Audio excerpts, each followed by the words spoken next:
Sebenarnya kaum muslimin, ilmu tajwid itu sendiri bukan wajib ain. Ilmu tajwid adalah wajib kifayah atau fardu kifayah untuk setiap komunitas, untuk setiap masyarakat. Misalnya di Menur ini ada satu orang saja yang paham ilmu tajwid, misalnya Pak Haji Tanto saja yang paham, cukup. Yang paham Pak Yai Adnan cukup. Yang paham 3 orang cukup. Tapi kaum muslimin membaca dengan cara tajwid, membaca dengan benar sesuai ilmu tajwid, fardu ain bagi setiap orang. Nah, kok bisa?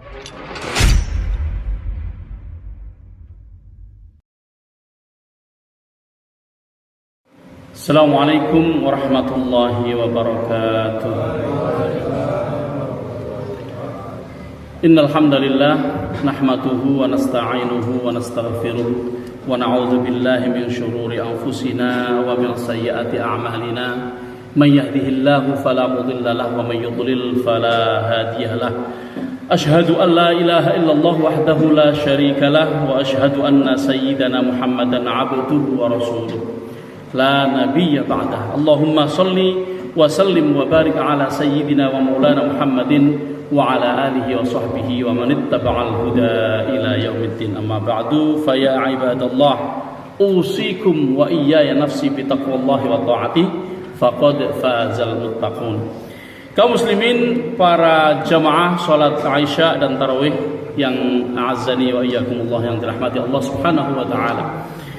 Alhamdulillah, kita patut untuk bersyukur bahwa pada malam ini kita masih dikaruniai kesehatan, dikaruniai waktu yang luang, dan dikaruniai keimanan dan ketakwaan. Karena dengan semua itu, pada akhirnya malam ini kita berada di majelis yang mulia ini. Kaum muslimin, sholawat dan salam mudah-mudahan selalu tercurah kepada junjungan kita Nabi Agung Muhammad Sallallahu Alaihi Wasallam. Dengan banyak bersolawat kepadanya, mudah-mudahan kita nanti menjadi orang-orang yang selamat di akhirat nanti. Di saat semua orang merasakan kesulitan yang tiada tara, di saat semua makhluk hidup, makhluk manusia dari zaman Nabi Adam sampai zaman akhir merasakan kesulitan yang tiada tara, mudah-mudahan kita mempunyai syafaat. Syafaat itu artinya adalah pembela. Kita punya minimal 2 syafaat. Kalau kita banyak membaca Al-Quran, Al-Quran menjadi syafaat. Kalau kita banyak bersolawat, Rasulullah sendiri menjadi syafaat. Amin Allahumma amin. Kaum muslimin yang dirahmati Allah, ini sudah seminggu ya kita berpuasa, sekitar mau seminggu. Dan alhamdulillah, di antara bapak-bapak dan ibu-ibu tinggal 2 baris. Artinya masih banyak yang mau tarawih pada malam ini. Itu patut kita syukuri. Kaum muslimin, di dalam bulan puasa semuanya adalah kebaikan. Di dalam bulan Ramadan semuanya adalah kebaikan. Rasulullah SAW bersabda, dan 2 sabda, ada 2 sabda Rasulullah. Sabda ini mirip, sama, hampir persis kecuali 1 huruf. Tapi yang 1 huruf itu memberikan arti yang berbeda. 1 huruf itu menunjukkan perbedaan yang signifikan. Kaum muslimin, saya ingin sebutkan, man shoma Ramadan imanan wahtisaban ghufira lahu ma taqaddama min dzambi. Sama persis seperti itu, tapi shotnya diganti qaf. Man qama Ramadan imanan wahtisaban ghufira lahu ma taqaddama min dzambi. Kalau soma maka puasa. Nah, saya akan terjemahkan, man sing sapane wong soma kan poso. Di sabda yang lain qoma. Nah, ini perbedaannya di sini.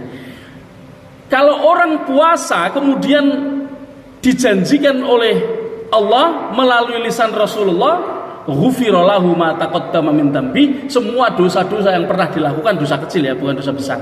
Kalau dosa besar harus taubat. Tapi semua dosa kecil yang pernah dilakukannya sebelumnya diampuni oleh Allah Subhanahu wa taala, dan bukan akan tapi sudah, karena kata-katanya ghufira itu pasti diampuni. Nah, jadi bukan sayaghfiru, beda ya. Ghufira itu sudah diampuni. Sedangkan di sabda yang lain, wan koma barang siapa atau sing sapane wong koma kang ngadeg sapa wong. Koma artinya ngadeg.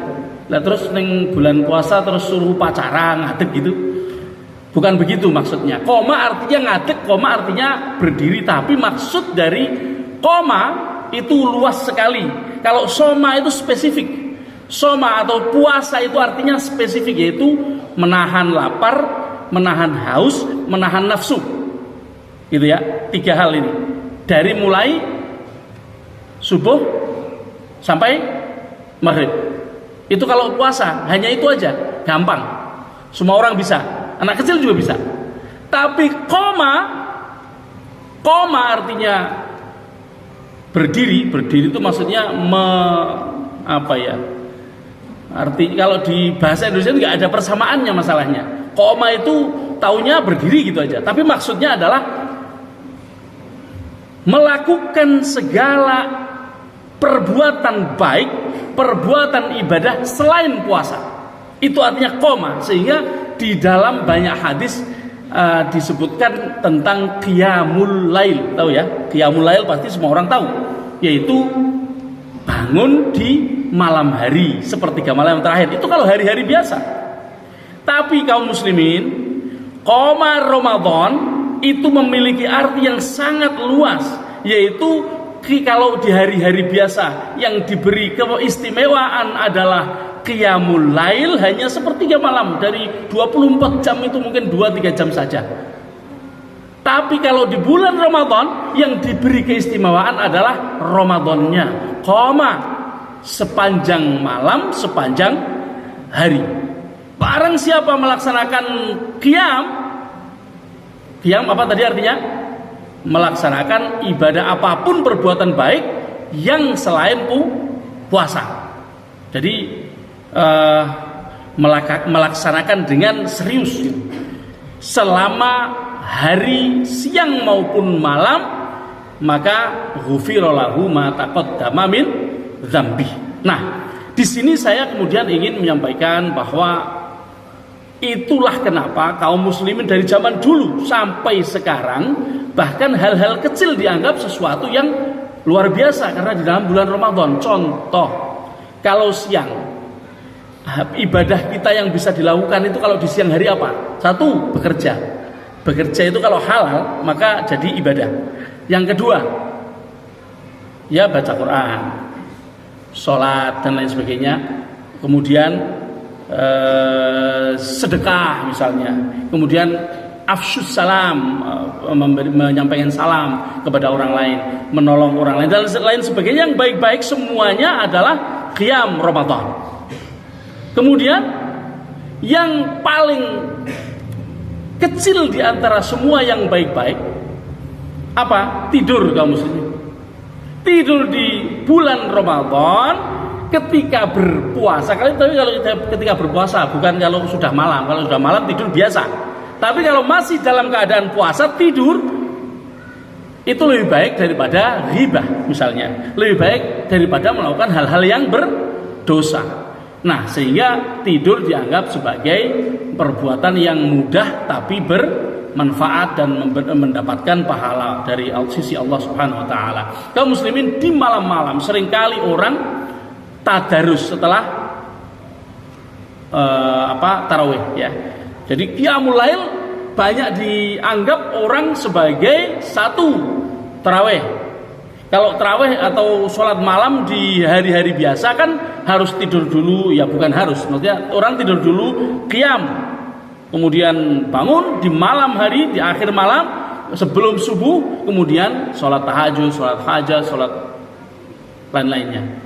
Tapi kalau di bulan puasa, bahkan setelah sholat isya pun pahalanya lebih besar dibanding yang hari-hari biasa, yang bahkan di akhir malam ya, di sepertiga malam yang terakhir. Nah, setelah kemudian tarawih, kemudian orang tadarus.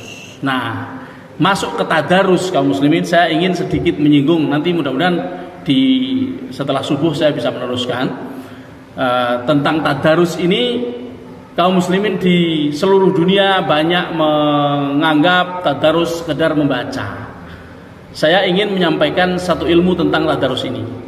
Membaca sendiri adalah berpahala yang besar di bulan Ramadan. Membaca saja, membaca, bahkan mendengar orang yang membaca juga pahalanya sama dengan yang membaca. Kaum muslimin, tadarus artinya saling belajar. Kalau membaca tilawah, warattilil Qur'ana tartila, membaca dengan tartil, itu membaca. Tapi kalau tadarus, sebenarnya yang dimaksud dengan tadarus di sini adalah mempelajari isinya.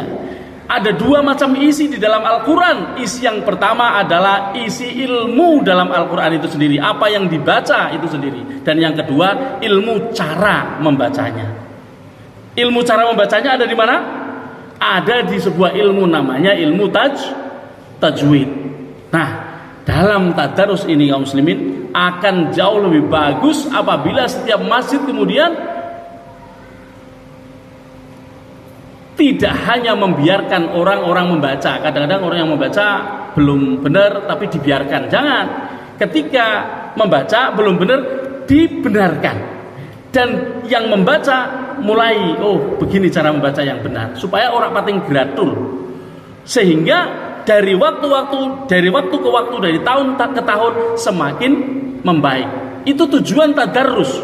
Disebut tadarus karena supaya seperti itu, belajar. Sebenarnya kaum muslimin, ilmu tajwid itu sendiri bukan wajib ain. Ilmu tajwid adalah wajib kifayah atau fardu kifayah untuk setiap komunitas, untuk setiap masyarakat. Misalnya di Menur ini ada satu orang saja yang paham ilmu tajwid, misalnya Pak Haji Tanto saja yang paham, cukup. Yang paham Pak Yai Adnan, cukup. Yang paham 3 orang, cukup. Tapi kaum muslimin membaca dengan cara tajwid, membaca dengan benar sesuai ilmu tajwid, fardu ain bagi setiap orang. Nah, kok bisa? Nah, ini yang perlu saya bahas, dan insya Allah mudah-mudahan nanti di setelah sholat subuh saya bisa membacanya. Demikian, mudah-mudahan bermanfaat. Wallahul muwaffiq ila aqwamit thoriq. Assalamualaikum warahmatullahi wabarakatuh.